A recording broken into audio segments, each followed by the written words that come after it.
자, 제가 일단 스쿼트 할 때 제가 중요하게 생각하는 세 가지를 다 설명을 드린 것 같아요.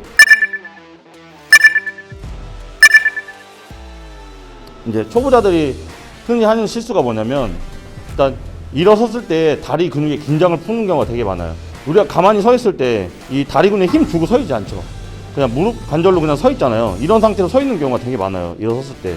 그래서 무릎을 살짝 구부리고 대퇴골을 열어준 상태에서 다리 쪽에 힘을 준 상태에서 잡아놓고 서 계셔야 돼요. 동작이 끝나는 자세가. 그리고 다시 그 자세에서 연결 동작으로 그대로 누르면서 앉으시면 돼요. 그리고 골반이 뒤로 빠지고 가슴이 앞으로 내밀어지는 힙인지 동작이 잘 일어나야 되거든요.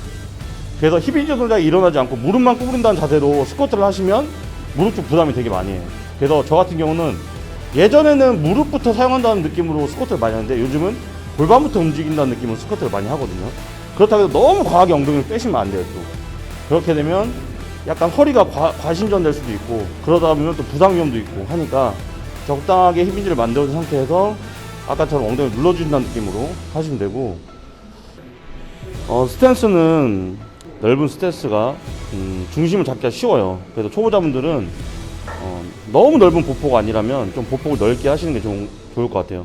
기저면이 뭐냐면 의자 있잖아요. 식탁에 다리가 4개 있죠. 이 다리 4개가 있고 그 사이에 공간이 이렇게 생기잖아요. 크기, 그게 기저면이에요. 기저면이 넓을수록 어떻게 균형이 잘 잡히겠죠. 예를 들어서 다리가 3개짜리인 의자는 불안정하죠. 다리가 4개짜리는 더 견고하고 5개짜리는 더 견고하고 이런 느낌인데, 예를 들어서 이렇게 보폭이 지금 이만큼이에요. 그러면 이 다리의 기저면은 이 안이에요. 이만큼이 기저면인 거예요. 근데 다리 넓게 벌려봐. 넓게 벌리면 이만큼이 기저면인 거예요. 그러면 기저면이 더 넓어졌죠. 그러면서 중심을 잡기가 쉬워지는 거예요. 그럼 중심을 잡기가 쉽다는 건 그만큼 코어도 덜 사용하게 되고 자세도 좀 더 안정적으로 나올 수가 있다는 거죠. 그래서 초보자분들은 약간 너무 좁게 하는 스탠스보다는 좀 넓게 하시는 스탠스를 추천을 드려요. 그리고 아까 처음에도 설명드렸듯이 이 스탠스의 넓이는 정답이 없어요. 그 사람의 모빌리티적 제한이 없어야 되고, 그 다음에 해부학적 구조에 맞게끔 스탠스 넓이를 정해야 되는데, 골반 넓이, 어깨보다 좀 넓게 이렇게 정해지지 않았어요. 본인이 앉았을 때, 풀스쿼트 앉았을 때 가장 편안한 자세, 그리고 불편함이 없고 가장 편안한 자세가 가장 자기한테 맞는 스탠스거든요. 그걸 알아주고 운동하시면 될 것 같고, 그 다음에 간혹 가다가 다리를 11자, 11자로 놓고 스쿼트를 하시는 분들이 계세요. 이거는 되게 위험한 행동이에요. 왜냐면 아까 이렇게 11자로 놓고 한번 스쿼트 자세 앉아보세요. 이렇게 하면 이 발끝 방에다 무릎도 이렇게 나가겠죠. 그러면은 이 허벅지가 이 골반에 걸리게 돼 있어요. 이렇게 일어나 보세요. 자, 이 상태에서 다리를 들어볼게요. 이렇게 11자 한번 들어보세요. 여기 걸리죠. 근데 이렇게 바깥쪽으로 열어야 올려보세요. 이렇게 많이 올라가요. 근데 이렇게 11자로 하게 되면 여기도 걸려요. 더 이상 올라갈 수가 없어요. 그 이유가 뭐냐면 이 골반에 걸리기 때문에 그래요.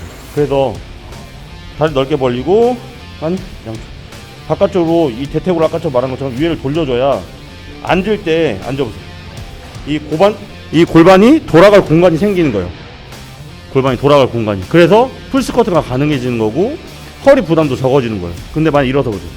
이거를 11자로 해서 넓게 벌리더라도 11자로 하게 되면 앉으면 이 골반이 돌아갈 공간이 없어. 여기 장요근도 찝히게 되고 돌아갈 공간이 없으니까 허리에도 부담이 되게 굉장히 많이 가고, 그렇기 때문에 11자 스탠스는 굉장히 안 좋은 스탠스예요. 그래서 발끝을 아까 처음에 말했듯이 5도에서 10도 정도, 그리고 체형이 본인 다리가 X다리라면 15도, 20도까지 발끝을 돌리고 스탠스 잡고 이 대퇴까지 돌려서, 저 같은 경우는 이 사타구니에서 멀리 보낸다는 느낌을 돌리거든요. 그 상태로 깊게 앉으시고 일어나시면 됩니다. 네. 스탠스는 이렇게 정리를 할게요. 네. 그리고 이제 버딩크에 대해서 많은 분들이 얘기하시는데, 자, 버딩크 한번 볼게요. 이제 버딩크가 뭐냐면 엉덩이가 말렸다가 이제 일어나는 동작을 말하는 건데, 앉아보세요. 풀스쿼트 앉아보세요. 이렇게 앉을 때 엉덩이가 말렸다가 이제 일어나잖아. 이렇게. 자, 다시 앉았다가 이렇게 엉덩이가 말렸다가 이렇게 일어나는 동작을 버딩크라고 해요. 근데 이 버딩크가 사람들이 왜 많이 안 좋다고 많이 하면, 이렇게 허리가 구부렸다 펴졌다 하면서 허리에 부담이 많이 간다고 해서 버딩크가 안 좋다고 말을 많이 하거든요. 자, 해보세요. 다시 이렇게 됐습니다. 근데 이렇게 해서 허리 운동도 많이 되고 허리 운동이 많이 되면서 허리가 안 좋아질 거라고 해서 이렇게 많이 말씀하시는데 우리가 만약에 이 버딩크 동작이 안 일어나면 허리는 항상 힘을 주고 있는 상태가 되는 거예요. 이완은 안 되고. 그렇겠죠. 버딩크가 안 일어나면. 그리고 버딩크가 일어나면은 수축을 했다가 허리가 이완이 됐다가 수축했다가 이완했다가 하는 동작이 되는 거고, 버딩크가 안 일어나면 계속 수축을 하고 있는 상태가 되는 거잖아요. 쉽게 해서 이두로 예를 들면 버딩크가 일어나면 수축을 했다가 이완됐다가 수축했다가 이완됐다 이거고, 버딩크가 안 일어나면 이렇게 수축만 하고 있는 거예요. 그렇죠. 근데 이렇게 수축만 하고 10초 있는 거랑 수축 이완 10초 하는 거랑 이두 운동 되는 거는 펌핑감 느끼는 건 비슷해요. 두 개 다 나쁜 게 아니고 좋은 게 아니고 옳고 그름이 없는 거예요. 본인이 허리 디스크가 없고 허리만 괜찮고 하면은 이 버딩크가 일어나야 깊게 좀 더 풀스쿼트를 운동할 수 있고, 그러면 내가 어디 부위를 고립시켜서 하는 게 아니라면 풀스쿼트를 하게 되면 이제 후면 사슬 근육도 많이 사용을 하기 때문에 햄스트링이나 엉덩이도 개입이 많이 있기 때문에 운동도 더 많이 시킬 수가 있겠죠, 전체적으로. 그래서 이렇게 버딩크가 일어나는 스쿼트도 나쁜 건 아니에요. 근데 본인이 허리가 좀 컨디션이 안 좋거나 허리 디스크가 있는 사람이라면 버딩크가 일어나는 풀스쿼트는 피하는 게 좋겠죠. 근데 그런 게 아니라면 버딩크가 일어나는 이제 허리가 너무 꺾이지 않는 정도의 버딩크는 저는 무방하다고 봅니다. 네. 그 다음에 스쿼트에서 가장 중요하게 생각하는 거는 다리를 이렇게 발끝을 바깥쪽으로 하고 무릎을 바깥으로 돌리라고 했잖아요. 근데 저는 무릎을 돌린다는 느낌보다 위에 쪽을 돌린다는 느낌을 많이 줘요. 그 다음에 위에 쪽을 돌리게 되면 엉덩이에 자연스럽게 힘이 들어오고, 그 상태에서 위에 쪽에다가 무게를 걸어놓고 그대로 앉거든요. 그리고 그대로 일어나고. 그래서 처음부터 힘을 이 골반 쪽에 많이 잡아놓고 스쿼트를 한다고 생각하시면 될 것 같습니다. 저는 그래서 그런 느낌으로 스쿼트를 하고, 예전에는 이제 무릎 쪽으로 많이 잠그고 운동을 했는데 약간 지금은 이제 골반 쪽으로 좀 무게를 잠궈놓고 스쿼트를 한다고 생각하시면 될 것 같습니다. 제 생각이 이런데 우리 한 팀장님의 한번 스쿼트에서 중요하게 생각한 게 뭔지 한번 들어볼까요? 이제 왜냐면 이제 스케이트 선수 할 때부터 그 스케이트에 도움이 되는 스쿼트 운동도 많이 해왔고, 그 스쿼트를 하다가 아마 다쳤을 거예요, 그렇죠? 네. 스쿼트를 하다가 부상을 당해서 어디 다쳤죠? 무릎 많이 다치고 허리 쪽 다쳐가지고 그런 경험이 많기 때문에 한번 우리 팀장님의 의견도 한번 들어보도록 하죠.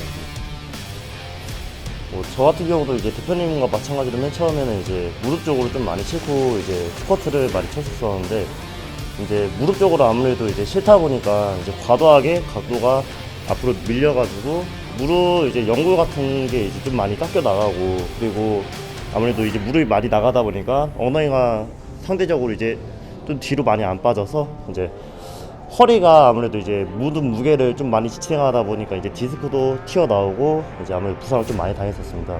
네, 지금 이제 대표님과 똑같이 이제 고관절 쪽에 이제 싣고 하다 보니까 이제 무릎에도 이제 부상감이 많이 없고, 허리에도 이제 받쳐주는 느낌이 이제 코어 근육 쪽이 잡아주기 때문에 이제 상대적으로 허리도 이제 부상이 또 많이 없고, 이제 이런 식으로 이제 스쿼트를 하다 보면은 아무래도 이제 둥근 개입이 좀 많다 보니까 이제 허리 이제 지지할 수 있는 근육 자체가 이제 훨씬 이제 많이 이제 피로도가 이제 상당히 낮아지는 느낌으로 이제 할 수 있어서 아무래도 이제 대표님 같은 스타일로 하는 게 저는 이제 상당히 마음에 듭니다.